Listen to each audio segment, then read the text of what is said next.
Welcome to Q&A live every single Wednesday, 2 o'clock Central Standard Time. I'm Cody Askins. I'm joined by Mr. Dylan Corbett over here. I want to call you a DJ, you know, just kind of like jazzy Dylan, but he's over there. He's manning the cameras, he's manning the show, and we got Mr. Derek Duker answering the questions live that you've asked either on Facebook or YouTube, maybe Instagram, right? Yeah, sometimes. Yeah. He's even mic'd up now. Dude, we need to get Dylan mic'd up too. You can get another mic. Bailey mic'd up, Matt mic'd up, all you guys. I'm wearing the vintage antique Secure Agent Mentor Polo today as we do our rebrand Secure Agent Leads, Cody Askins. If you haven't checked out those websites, please do so. We put some time, some money, some resource. I'm telling you what, those are going to help a lot. We're excited about those. If you haven't tried our leads, unbelievable. I get positive testimonials all day, every day. Our Cody Askins brand is taken off. Our university has been bought quite a bit already. We're adding some coaching programs and retreats behind the scenes, so stay tuned on everything that we got going on. Today we're going to answer your questions, so thank you for submitting those. If you're watching, please make sure you subscribe, like, and follow everything that we do so that when we do videos, live videos, regular videos, you get notified. Derek, you ready? Duke, are you ready for some questions? Oh, I'm ready. Let's do it, bro. What do you think of multi-level insurance companies versus more producer-driven companies? I mean, okay, there are some companies that do put more emphasis on recruiting than selling. But every insurance company has multiple levels, and every insurance company should be focused on production because recruiting people doesn't pay the bills at all unless they do what? Unless they produce. So I'm big on production, on actually moving the meter. I just found out a little small fact that, you know, our little agency that, you know, we threw together did like 3,000 apps, you know, in 12 months, which is pretty solid, pretty decent for a little quick startup. So, but at the end of the day, it's all, I believe every agency should put a lot more focus on growth, production. And I don't even like the whole recruiting mindset and theme until you've proven that you can lead by example and that you can actually help and train someone. You know, there's a lot of new people that jump into, they think they need to recruit. Well, if you're not making any money, if you're not selling anything, then how are you going to survive and how are you going to help anyone else survive? So it's a great question. Any phone apps to help run your business more efficiently? Phone apps. He could have prepped me for this one, huh? No, phone apps. Facebook, Instagram, YouTube. No, I would say phone apps. Okay, a lot of insurance carriers have a public quote engine. I'm a big fan of Americo. They've got like quotes.americo.com. All these different companies. I think the same thing for Foresters. And there's other companies that have Rural Neighbors has it too. It's like a quick quote. They all have these public web addresses that you can save to your home screen and immediately get to a quote engine. One thing that's unique and that I do that I think you should be doing is everything's an app, right? Everything's a mobile app whether you know it or not. If you use an iPhone, I've got different folders to where I'll go to like, for instance, this is our new Cody Askins website. This can be an app, right? It's a mobile app. It's a less expensive app because you can go here. I can go to Cody Askins. I can hit this little box with an arrow in it, and I can click Add to Home Screen. I can title it whatever, and then I can immediately hit Add, and it's immediately a mobile app. And you can see it. It's right there on my page, right by, you know, whatever that is. So, and then it's immediately an app, and then I can click on it, and it goes straight to the website. So that's one thing I want agents to know is everything can be an app. There's good ones out there, but everything can be an app, and everything can become a mobile app if you'll just, okay, another good one, voice memos. It just comes on iPhones. I've used voice memos a lot for podcast and audio. Other things would be, you know, iTunes and iBooks for audiobooks. Podcasts. You got to have a podcast. You need to be listening to insurance podcasts. I'm on the, I don't even mind promoting them. I'm on the Insurance Guys podcast in next month. I don't know when it'll release, but we're recording it next month. There's apps for ads, you know, for YouTube and Google, and you know, there's all kind of stuff. But anything can be a mobile app as long as it's a website you can access from your phone. So that's a really good question. That's kind of a long-winded answer. I got my bodybuilding.com app, which I'm on my 8th week of working out. So there you go. What is the best insurance to sell for part-time agents? Ooh. It's not PNC, and I say that because there's a lot more service involved. I don't think that's a part-time gig. When you're doing something part-time, you want it to be focused on sales and less on service.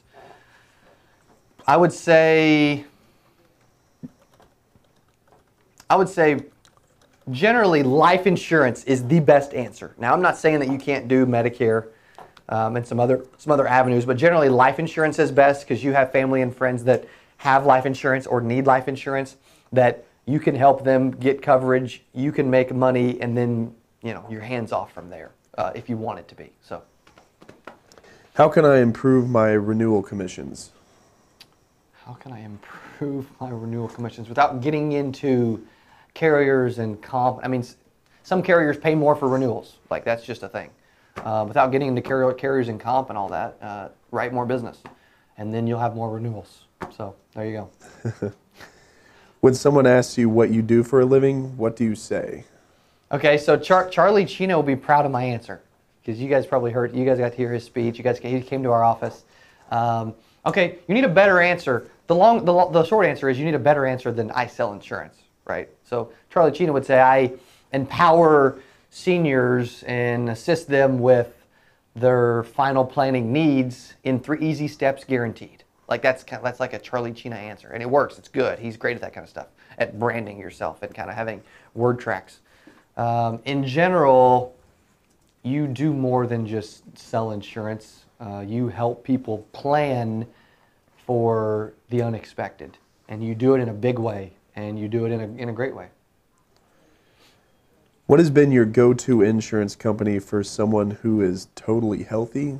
That one comes off. Go-to insurance company for someone that's totally healthy. A lot of people would use, you know, fully underwritten. A lot of people would use, you know, the least expensive final expense option. You know, I don't have it like a. I mean, I've got carriers that we use, you know, or that I know big companies use that are great. I try to not talk about me as much with this kind of stuff, and I try not to show favoritism. So, if someone's healthy, find the best option for them. I mean, that's the best thing. That's one thing my father does better than anybody. He sells them what's best for them. He doesn't care about commission, carrier. He just does what's best for people. So, what are your thoughts on captive agencies versus being independent? Captive agencies. You guys got some good questions today. Mm-hmm. You guys are all about this today. Captive versus independent. Okay. I'm on the independent side. So, but I started out captive, and I did well and made a lot of money, and now I'm independent. You know, and we've grown this from an independent background and a captive background, and so I don't think that you could put me in any situation on planet Earth, insurance-wise, and I would fail. I'm going to give you a generic positive answer to this, just because I like to. I gave you an answer, but I like to stay away from some of that talk. We have a lot of agents and agencies that follow us that are both, right? So the short answer is, you could drop me in any office, in any situation, at any commission level. There are a couple guarantees and promises that I can make to you. I don't care what situation I'm in, what comp level I'm in the country. I don't care if you drop me in the middle of Asia and I got to learn Chinese, doesn't matter. I would make 6 figures, and I could easily succeed long term. Any atmosphere, any situation. But that's not always the case. Yeah, there's situations that are tougher, which is why 92% of insurance agents fail. I think it's probably higher if they were just life insurance agents. But it's a good question.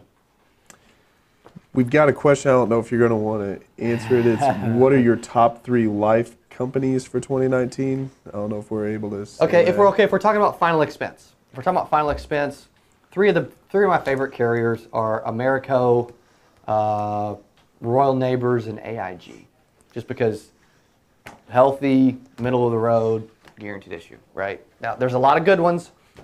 I've always used Forrester's a ton in the past. There's other companies too that have done well. We had a lot of great carriers at our conference, so you can see why some of that's tough for me to answer just because of the relationships we have with a lot of those carriers. But in general, those are the three carriers I use the most. So. And then Douglas on Facebook just asked, when selling... Douglas Humphrey, I guarantee it. What's up, brother? Douglas Webb, actually. All right, Webb, either way. Douglas Humphrey just emailed me last night. Sorry, Webb. I know both the names. When selling FE and MPI, if there's savings to be had on the client's home and auto, do you think that helps or hurts your process when referring it out to your referral partner? If it's a true referral partner and you trust them, then it helps. If it's they may steal my business, try to sell life insurance too, then no. If it's someone that's a referral partner that you trust, you can refer them business, they won't steal your business, they won't get in the way of the fact that you're trying to save money to earn business, and they won't get in the way and you trust them, it can't hurt, right? I don't like me making a sale contingent on whether someone else can save someone money though. Like, I want to control the controllables. And that's not a controllable that I can control. So if I can sell them, Douglas, I want to do it, whether they can save up money or not. If they can, it helps. It helps the client. So.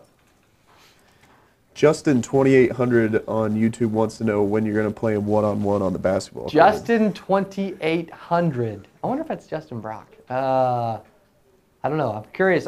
Who Justin 2800 is. But yes, and I promise you, you will lose, right? All right. Dude, you may not score, bro. You may not score. Okay, one thing that was always true. I don't care whether I played D2 schools. I was always the fastest dude on the court. Every game. So, but you could probably outshoot me, Justin. I guarantee it. I like that. I like the fun questions, man. You guys gotta keep these rolling. Oh, we got another one for you. This is the last question. Last question of the day. We got one more. Oh, one more on YouTube. Okay. YouTube? Before we get to the crazy, the entertaining one that you guys are surprising me with. Andrew Johnson. Oh, I see him. For field agents, do you notice any higher close ratio between telemarketer and direct mail leads? Yeah, you're going to have a higher close rate with direct mail. You just will. I think that the two, if I had to choose two different, if I'm like being unbiased and I have to choose the two highest quality sources of leads right now for agents, it's outside of direct mail, that's also extremely comparable and really solid, is the leads that we generate. Outside of that, I wouldn't mess with anything else. And there's a lot of top producers that buy direct mail and our leads, or just our leads, and they don't mess with telemarketing. And that's, I've used them. I can get in front of people, but normally it's people that are in bad health, definitely don't have a job, extremely low income, and sitting by the phone waiting to talk to everyone that calls them. So you do the math. Good question though. Jared on Facebook asks, best referral / center of influence for a life-only agent. Best center of referral? Yeah, best. So like a few referral ideas, maybe, or I would say, okay, just I caught most of the question. Just in general, referral partners are always a great idea. And a home and auto agent that doesn't sell life. A mortgage lender that doesn't sell mortgage protection life insurance or doesn't want to.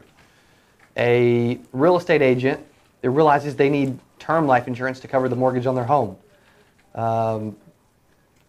If you're in the P&C space, car dealers, right?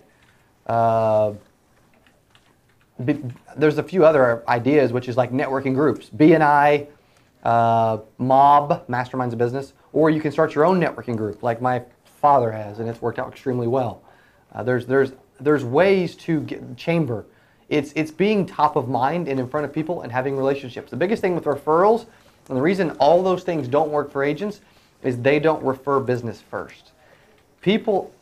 Agents are weird, man. Like, in general, human beings think that we should receive stuff before we give stuff. And I'm telling you, you will not succeed at the whole referral game unless you have a give first mentality. Any other questions on Facebook or YouTube though before we? Orlando Coleman wants to know, is it better to sell a single insurance like life or multiple types of insurance? I know a lot of agents that will sell like life and Medicare. It needs to kind of go together, I think. I don't think you should do, I mean, there's a lot of like State Farm and Shelter and also agents that do, you know, they do P&C and life and health, you know, so and it's more of like a full service. I know that to make a lot of money short term, you don't want to try to sell everything. Now, you can make a lot of money long term and build up a solid book of business like P&C World long term. But if I want to start making 6 figures and make really good money immediately short term, then riches are in the niches, and I'm going to focus on one line of business and have a target client in mind that I want to go sell. That's the fastest way to like repeat the process and just freaking run and take off. Got one more off of Nice. YouTube. We're getting a lot here at the end. Come on. Come on, YouTube. You guys are freaking killing it, man. If you haven't subscribed, you got to do that. Also, we hit 5,000 subscribers, and I'm telling you, I guess we can only thank you because you're the ones that have subscribed. So Scott wants to know, what's your advice for staying motivated while prospecting, and any thoughts on delegating that task? For delegating and staying focused on While prospecting. Yeah, I mean, there's agents that'll have assistants that'll help them with calls or help them with turning in apps or pending business or emails or service. Early on, you should do all that yourself. But eventually, if your goal is to go make $5,000 in the field this week, and those tasks will get in the way of you making $5,000 in the field this week, then delegate. Like that's I mean, without our entire team, we've got like 18 team members now. Without all of our team members, this would not be where it is. You guys would not even be watching, because it would have been me in my basement doing a video that sucked with no editing that you guys wouldn't have wanted to watch. You know, I mean, so like without a team and delegation, you cannot, I don't think you can explode. I just don't. Sean Glover wants to know, can you be independently contracted with too many companies? Sean, I'm going to surprise people with this answer. Yes. I started out getting in contact with like 60 companies. Way too much. Find 3, and there's people that may disagree. I don't care. Find 3 to 5 carriers that you can put in the less the better. Less is more. The less carriers you can have, the better. But find 3, maybe upwards of 5 to put all your business with and be super focused, because it allows you to be an expert with that carrier, have a chance to win bonuses, extra comp, trips, and it allows you to run in that lane and get really good at that. So that I would say, like, you need to be the expert and know everything about this instead of trying to go. It's like going, you know, it's like going deep instead of wide. Right, so that's a really, really, really good question. I don't know if I've ever actually answered that question on video. I don't even know, so that's good. Mary wants to know, Mary. She says she wants to partner with leads and start her own agency and learn. Okay. Will a partner help, and are appointment setters still an option? A partner for like leads and appointment setting is always a good option, because you can't do it all, right? If you need someone, I mean, you can build an agency. But when you're building an agency, you don't have to worry about generating leads, tracking appointment setters, recruiting, contracting, paperwork, managing personalities, training. Like, if you're an agency owner, you could wear 50 hats if you wanted to. It's best if you can find partners, and I'm not saying partners in the sense that they own part of your business. I'm saying partners in the sense that they provide a service for your agency, that you trust them. They do it at a discounted rate because you're an agency, and they do it in a good way, and again, you trust them. They're not going to take your agents like all that. Like, that's important. And so as an agency owner, it's very nice to have partners that you trust to allow you to focus on growth and production and happiness and training of your people. So hope that helps. All right, I think that's all their questions. Here's our surprise question. You can't get these vintage polos anywhere anymore. The Secure Agent Mentor brand is being split up, for those watching don't know it, into Secure Agent Leads and a Cody Askins brand. If you haven't been to those new websites, CodyAskins.com especially, please go check that out. That's going to be a fun site. A new university with 145 plus training videos, business retreats coming soon, and 4 different coaching programs that we're actually building out right now. We've been building out those for a couple of months. They're going to be jam-packed, a lot of stuff. Oh, last minute question by Larry Woods. What's the best advice to give new agents starting in the business? Larry Woods. This is my favorite question of all. It really is. Like, hey, what's advice for a new agent? My advice is have a niche. If you're going to sell final expense, sell final expense. If you're going to sell Medicare, sell Medicare. If you're going to sell life insurance, sell just regular life insurance, sell life insurance. If you're going to sell P&C, sell P&C. Whatever it is. If you're going to sell group health, sell group health. If you're going to sell annuities, sell annuities. Make it really simple. I sell this product and I'm the best at it. I know everything about it, right? That's tip number 1. Tip number 2 is be focused on getting in front of so many people every single week. That's my only 2 tips. Have a niche and go sit down with a minimum of 8 people every single week, no matter what. I always say 10. For some reason, 10 is hard for people. So if 8 is the answer, then go sit. If it's something you'll do consistently, that's the only reason, Larry, that agents fail. 92% of general insurance agents fail, and the only reason is because they don't consistently see enough people. The only thing that matters, I don't care if you can spell the word insurance, if you barely passed your license exam, or if you're a captive agent making low comp, it doesn't matter, right? The only thing that matters, that determines whether you succeed or fail in this business, is if you get in front of people consistently. If you sit with people, guess what? You make sales. If you don't sit with people every week, you fail. That's it. That wasn't the good. That wasn't the fun. That wasn't the entertaining question, though. You guys want to hang on for this one. Buckle up, buckle up your seatbelts, sit up straight. What we got? You ready for this one? I'm ready for this one. I think the spread for the Rams versus Cowboys game is Rams by 7. How much money should we put on the over? Oh, on the Rams -7, Cowboys +7, or the over under of points? No, the over for the Rams. The Cowboys won't get beat by. If I had to take it and take points, I'd probably take Dallas. It's the playoffs. I'd take Dallas +7. If I'm a gambling man, and I'm wondering what it was a few days ago or a week ago. I wonder if it's shifted, because that'll tell you where people are voting, right? Mm-hmm. Yeah. Or placing their bets. Again, this is a insurance show. Please don't take our advice and put any money on it. We don't have anything to do with gambling ever. But my Cowboys are going to step it up. I'm telling you, my Cowboys are going to pull this game off. And if they don't, remember to post in the comments of this video if they maybe don't, or when they do, come congratulate me. And you know what? If they win, I'll be at the NFC Championship game in Dallas. I can promise you that. How about that? A little road trip for the whole team? Road trip for the whole team. Just the marketing team. Sorry, sales guys that are watching. Chiefs championship. No, come on. You don't want to do that. A little closer drive, maybe. That's a good question. You guys are amazing. Any other final comments or questions as we roll out of here? Doesn't look like it. We've been going a good 25 minutes. We've had a lot of fun. I love live Q&A. You guys get to jump in and ask questions. Duker gets to ask them.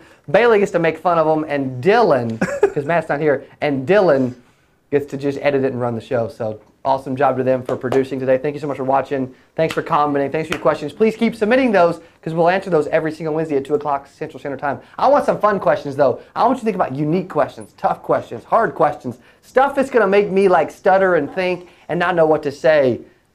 Freak me out.